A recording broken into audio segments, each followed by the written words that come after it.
Hey everybody, I'm so excited that we're going to do this semester's One School, One Book project again this year. And the book that we're going to do is called Winter According to Humphrey.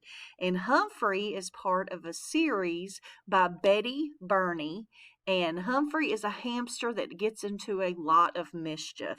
He's everyone's favorite classroom pet. And I'm going to read for you the first two chapters of The Winter According to Humphrey. Chapter 1, What a Lark! Humphrey, where are you? A voice called out. I wasn't quite sure where I was because I'd been sound asleep in my cage until I heard the voice.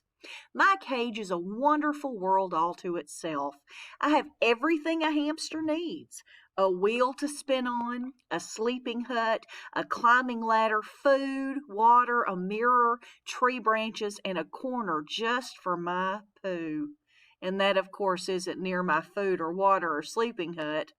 That's a relief. And my bedding is like a lovely quilt that keeps me warm when it's cold in room 26. I poked my head out of the bedding. Oh, so that's where you're hiding. Mrs. Brisbane, my teacher, leaned down to look into my cage. I do like to play hide and squeak at times, but all I could think of that morning was keeping warm. During the winter at Longfellow School, they turn the heat down at night and turn it up again in the morning. Brr, it's chilly, Mrs. Brisbane said. She was still wearing her heavy coat and a woolly cap. I hope the heat goes on soon. Yes, I agreed. But since I'm a hamster and she is a human, all she heard was squeak, squeak, squeak. Boing, boing, my neighbor Og said. He's the other classroom pet in room 26, and he makes a very strange twanging sound. He can't help it, he's a frog. Morning, Og, Mrs. Brisbane said, taking off her cap. Winter is definitely here. Soon my classmates began to arrive. They were all wearing heavy coats and hats, scarves and gloves. Hi, Humphrey Mumphrey! Slow down, Simon shouted as he raced into the room. He'd been calling me that ever since we played a funny name game. I liked my nickname. Hi, Oggy Moggy! Be careful, Kelsey called out as she passed by Og's tank. Boing, Og replied. Rosie rolled into the classroom in her wheelchair. She had a bright red cap and a bright red nose. It's cold out there, she announced. It's freezing out there. It's 20 below zero, Thomas T. True said as he entered. Just the thought of 20 below zero made me shiver and quiver. I was about to dive under my bedding again when Mrs. Brisbane corrected him. Thomas, it's actually 35 degrees above zero, which is cold but not quite freezing. Now go hang up your jacket. The students who had already hung up their coats stood around talking. Wait until you see the present I'm making you, I heard helpful Holly tell Kelsey. You'll love it. What is it? Kelsey asked. It's a special surprise, Holly said. Kelsey smiled. Great! Holly turned to Tall Paul, who was standing behind her. I'm making you a special present, too, she told him. Tall Paul looked puzzled. Why? He asked. Because you're my friend, Holly said. You too, she told Small Paul, who was standing next to Tall Paul. The two Pauls exchanged puzzled looks. When Holly came over to my cage, Holly said, Don't worry, Humphrey, I'll make a present for you, too. That's unsqueakably nice of you, I replied. My squeaks made her giggle. She turned to Og's tank. I have a great idea for your present, Og. Boing, boing, Og twanged happily. I've got a big list of things to make, Holly said. It's a lot of work. I even sneaked out of bed last night and worked at my desk with a flashlight. It's the only way I'll get them all done. I wanted to get a present from Holly, but I didn't want her to go without sleep to make it. The bell rang and Holly rushed to her table. Hurry Up Harry arrived just as the bell stopped ringing, but at least he made it on time. Class, as you can tell by the weather, winter is here, Mrs. Brisbane announced after she took attendance, and that means we've got to get busy practicing. We do? I asked. I know I'm supposed to raise my paw before squeaking, but it slipped out. This year, Longfellow School is putting on a show to celebrate the winter holidays. It's called Winter Wonderland. Each class will do a special performance that has to do with winter, she explained. It takes place the evening before our winter break, and your friends and family are all invited.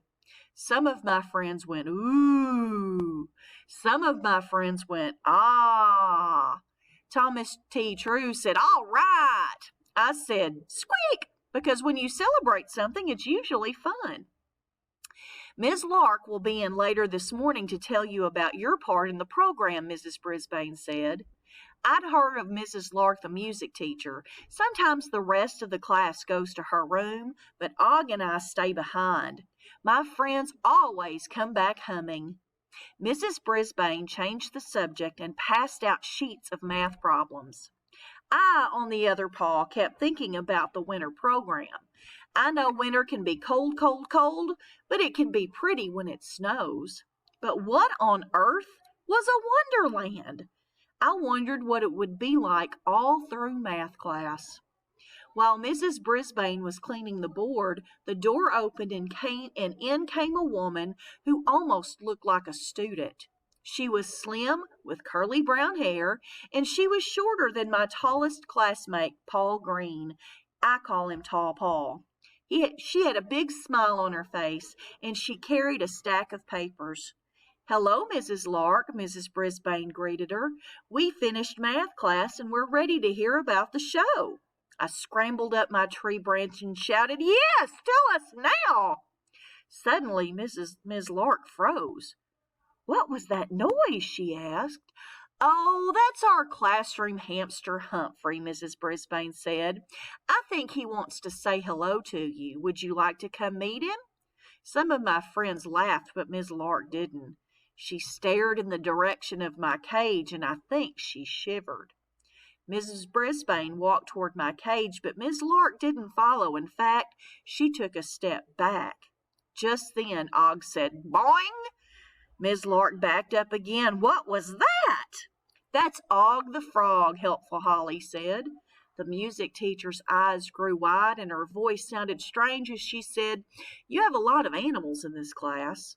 Mrs. Brisbane chuckled. Yes, and they're not all in cages and tanks. The rest of the class laughed, but Ms. Lark didn't even smile.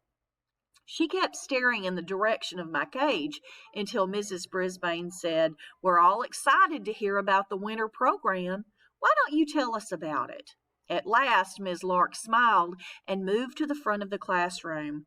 It's going to be an exciting celebration of everything the season has to offer, and I think room 26 has the best part of the show.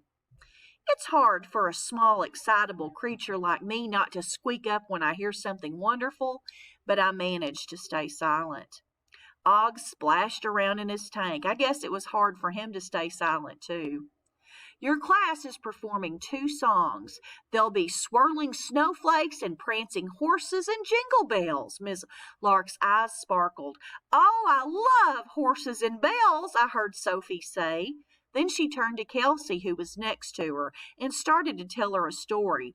Stop talking, Sophie, Mrs. Brisbane said. Sophie said she was sorry, and I think she meant it. Rosie raised her hand. Will there be real horses? She asked.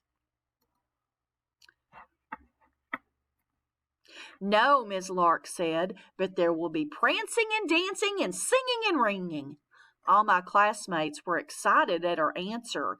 Yippee! I squeaked. I didn't mean to, but it slipped out. Suddenly the sparkle went out of Miss Lark's eyes. Does that hamster ever get out? She asked. Sometimes, Mrs. Brisbane replied, when he rolls around in his hamster ball. This time Miss Lark definitely shivered, and it wasn't even cold anymore. Could you explain how we're going to prepare our musical numbers? Mrs. Brisbane asked. We'll be rehearsing in here, Ms. Lark said. The music room is being used to store the scenery for the show. And then she started talking about schedules and rehearsals and costumes. My friends were especially excited about the costumes. Some of you will be floating snowflakes, Miss Lark explained, and some of you will be Jingle Bell horses. There was a lot of murmuring in the classroom. Og splashed a little louder. I'll be sending home a letter to your parents, Miss Brisbane said. Now let me say that this will be a lot of work, and I want to make sure that you're all prepared to do your best. I will, I squeaked, but luckily I don't think Miss Lark heard me because all of my friends were talking too. Quiet, please, Miss Lark said. Once everyone quieted down, she added, it will be work, but it will also be fun, and I know it will be wonderful. Now I'm sure you all know the song Jingle Bells, but there will be a brand new snowflake song too. I wrote it myself, and I brought copies for you. Helpful Holly jumped up. I'll pass them out. Miss Lark gave her the papers, and Holly made sure all of her friends had one. All our friends except Og and me. I'll be working with you on the melody, Miss Clark explained. And one more thing, does anyone in this class play the piano? Do it now, Daniel's hands went up. I do, he said. I take lessons. Great, Miss Lark said. Would you like to play for the performance? Sure, he said. I'll play the new song, and I'd like to have you play Jingle Bells. I'll get you the music so you can practice, she said. Be careful, Kelsey's hand went up. I take ballet lessons. I already knew that, and I must say, Kelsey is a little more careful since she started ballet. That will be a big help, Miss Lark said. Thomas's hand went up next. I play a musical instrument. Miss Brisbane didn't look convinced. Tell the truth, Thomas, she said. Thomas sometimes stretches the truth. I do, he insisted. Then he puckered his lips and began to whistle.